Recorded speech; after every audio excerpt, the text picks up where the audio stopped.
Thanks, Mr. Speaker. A recent report shows that the PC legacy of chaos in our healthcare system is carrying over into mental health. We're paying $750 million a year with no systemic planning for these services.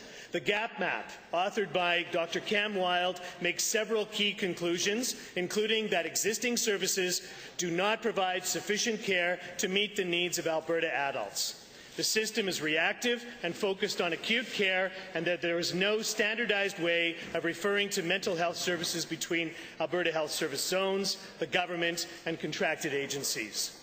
The Gap Map illustrates how this government's failure to provide adequate, affordable public counselling services has forced Albertans into neglecting mental health care, something that costs us more in acute services in the long run. When the Alberta New Democrats released our recommendations on how to properly invest the $1 billion increase in health transfer payments from the federal government, we called for an additional $100 million for treatment for mental health and addictions in this province.